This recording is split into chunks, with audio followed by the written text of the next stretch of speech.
할렐루야. 이 새벽에 주님을 만나러 오신 새로운 교회 모든 성도 여러분을 진심으로 환영하고 축복합니다. 다 같이 주님이 가르쳐 주신 기도를 드리겠습니다. 하늘에 계신 우리 아버지, 아버지의 이름을 거룩하게 하시며, 아버지의 나라가 오게 하시며, 아버지의 뜻이 하늘에서와 같이 땅에서도 이루어지게 하소서. 오늘 우리에게 일용할 양식을 주시고, 우리가 우리에게 잘못한 사람을 용서하여 준 것 같이 우리 죄를 용서하여 주시고 우리를 시험에 빠지지 않게 하시고 악에서 구하소서. 나라와 권능과 영광이 영원히 아버지의 것입니다. 아멘. 선하신 하나님, 오늘도 주님의 감당할 수 없는 큰 사랑으로 호흡을 주시고 하루를 허락하시니 감사드립니다. 주님의 큰 사랑과 놀라운 진리를 깨닫고 순종함으로 주님의 자녀로 살아가는 우리 모두가 되게 하옵소서. 예수님의 이름으로 기도드립니다. 아멘. 아멘. 오늘 우리에게 주시는 하나님의 말씀은 신명기 28장 1절에서 14절입니다. 제 28장. 네가 네 하나님 여호와의 말씀을 삼가 듣고 내가 오늘 네게 명령하는 그의 모든 명령을 지켜 행하면 네 하나님 여호와께서 너를 세계 모든 민족 위에 뛰어나게 하실 것이라. 네가 네 하나님 여호와의 말씀을 청종하면 이 모든 복이 네게 임하며 네게 이르리니 성읍에서도 복을 받고 들에서도 복을 받을 것이며 네 몸의 자녀와 네 토지의 소산과 네 짐승의 새끼와 소와 양의 새끼가 복을 받을 것이며 네 광주리와 떡반죽 그릇이 복을 받을 것이며 내가 들어와도 복을 받고 나가도 복을 받을 것이니라. 여호와께서 너를 대적하기 위해 일어난 적군들을 네 앞에서 패하게 하시리라.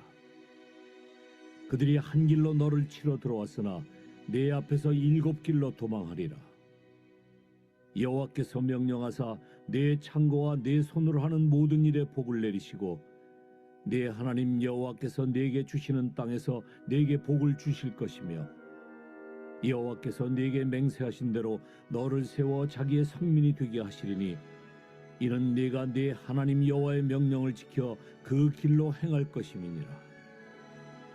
땅의 모든 백성이 여호와의 이름이 너를 위하여 불리는 것을 보고 너를 두려워하리라.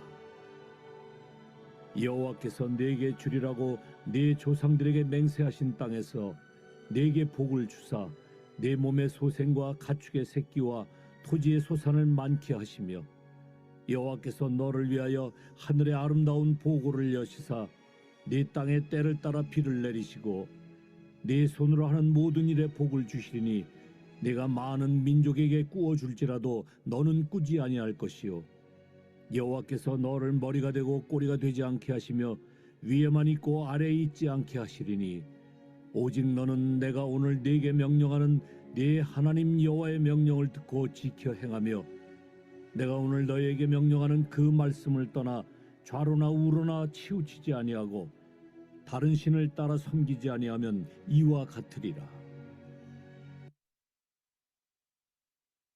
아멘. 신명기 28장을 전반부를 읽었습니다. 하나님의 백성은 어떤 복을 받을까요? 어떻게 그 복을 받을까요? 하나님은 도대체 왜 이런 복을 당신의 백성에게 주시는 걸까요? 이 말씀은 복에 관한 모든 것을 알려주십니다. 먼저 어떤 복을 하나님의 백성은 받습니까? 삶의 모든 분야에서 복을 받습니다. 3절을 보면 성읍에서도 복을 받고 들에서도 복을 받는다고 하는데 이는 오늘 우리의 표현으로 설명해 보자면 집에 있어도 복을 받고 밖에 나가 일터에 가도 복을 받는다는 뜻이지요. 4절은 자녀의 복과 직업의 복, 5절은 주방의 복과 먹고 소화하는 모든 것의 복, 6절은 급기야 들어가도 복을 받고 나가도 복을 받는, 복을 피해서 살 수 없는 수준에까지 하나님은 넘치게 부어주십니다. 마치 물고기가 물을 떠나 살 수 없는 것처럼 하나님의 자녀는 복을 받지 않고 살 수 없을 정도로 그 복을 부어주신다는 약속이지요. 7절은 원수를 물리치는 복, 8절은 다시 일터에서의 복, 9절은 하나님의 거룩한 백성이 되는 복을 설명해 주십니다. 이어지는 후반부에도 삶의 모든 분야에서 임하는 하나님의 복을 생생하게 묘사하지요. 이런 복이 하나님의 자녀에게는 허락됩니다. 만사가 형통하다는 말씀으로 요약됩니다. 예수 그리스도의 보혈로 하나님의 자녀된 우리의 삶이 모든 영역에서 이런 하나님의 복을 누리시기를 주님 이름으로 축복합니다. 다음으로 어떻게 이런 복을 받습니까? 결론부터 말씀드리면 순종함으로 받습니다. 1절은 말씀을 듣고 지켜 행하면 복을 받는다고 분명히 가르치십니다. 13절과 14절을 보아도 명령을 지켜 행하고 말씀을 떠나 좌로나 우로나 치우치지 않고 우상 숭배를 멀리함으로 이런 복을 받는다고 하시지요. 오늘 우리는 이 복을 어떻게 받습니까? 오늘 신약 성도된 우리들은 모든 순종을 우리 대신 이루신 예수님을 믿음으로 받습니다. 예수님 안에 이 모든 복이 있습니다. 그러면 이런 질문이 생길 텐데요. 구약 시대에는 순종하라고 했는데 신약 시대에는 믿으라고 하니 이제 우리는 순종을 하지 않아도 상관없는 것이 아닌가. 이 순종하라는 명령은 구약 시대 성도들에게만 적용되는 명령인가? 그렇지 않습니다. 예수님을 향한 믿음 안에 이미 순종이 있습니다. 예수님은 제자들에게 산상설교를 하시고는 결론을 짓기를 이 모든 말씀을 순종하는 자는 반석 위에 집을 지음 같고 순종치 않는 자는 모래 위에 집을 지음 같다고 하시므로 여전히 순종의 중요함을 가르치셨습니다. 그럼 우리의 순종은 구약 시대 성도들과 무엇이 다를까요? 두 가지 점에서 다릅니다. 첫 번째는 우리의 힘이 아닌 성령님의 도우심으로 순종합니다. 사람은 반드시 실패하지만 성령님은 성공하게 도우십니다. 둘째, 우리의 순종에는 실패의 두려움이 없습니다. 구약의 기준으로는 100가지 명령 중 한 가지만 못 지켜도 실패한 것입니다. 심판의 두려움을 벗어나지 못합니다. 그러나 신약시대 우리는 순종의 의무를 예수님이 다 지시고 이루셨기에 우리가 똑같이 이루지 못했다고 하여 실패하는 것이 아닙니다. 우리의 부족함을 예수님의 공로로 다 덮으셔서 구원을 완성시키시기 때문입니다.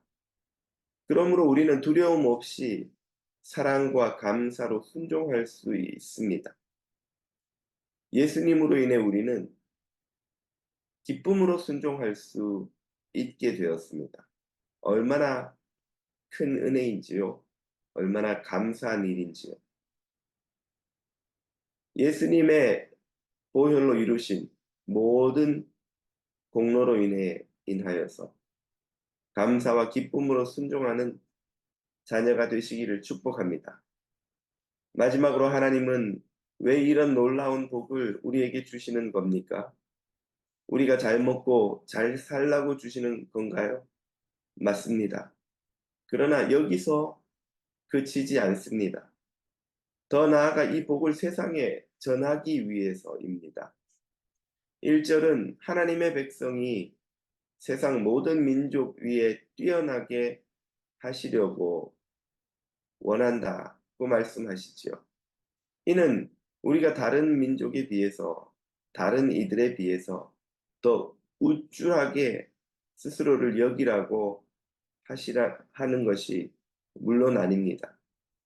10절은 땅의 모든 백성이 여호와의 백성의 복 받는 것을 보고 두려워할 것이라고 합니다. 여기서 말하는 두려움은 공포심이 아니라 경외감과 부러움을 말합니다. 하나님의 백성이 저렇게 복을 받는다면 나도 저 살아계신 하나님의 백성이 되고 싶다 하는 마음을 갖게 하는 것을 의미하지요. 곧 하나님은 선교적 비전을 이루시려고 우리에게 복을 주셨습니다. 예수님 안에 있는 하늘의 모든 신령한 복으로 충만하여 세상 모든 민족을 이 생명의 자리, 복의 자리로 초청하는 저와 여러분이 다 되시기를 주님 이름으로 축복합니다. 주신 말씀을 붙들고 같이 기도드리겠습니다. 사랑과 기쁨으로 성령 안에서 순종하며 하나님이 주시는 충만한 복으로 세상을 하나님께로 인도하는 성도가 되게 하옵소서. 이렇게 기도드립니다. 내일 있는 모든 주일 예배마다 영압으로부터 장년부에 이르기까지 모든 설교자들과 예배자들에게 성령님의 기름 부음을 충만히 허락하셔서 하나님의 영광이 드러나는 예배, 하나님의 거룩하신 이름이 높임을 받는 예배가 되게 하옵소서. 기도드립니다. 미얀마 땅을 위해 기도하겠습니다. 정부군과 반군 간의 내전이 격화되면서 수많은 주민이 피난길에 오르고 있습니다. 어서 속히 내전이 끝나고 정의로운 정부가 들어서서 공의롭게 국민들을 돌보고 안정되게 치안을 회복해 해달라고 간구하겠습니다. 위험한 중에도 선교지를 지키시는 이은상 선교사님의 안전과 건강을 위해서 기도하겠습니다. 다 함께 기도로 주님 앞에 나아갑니다.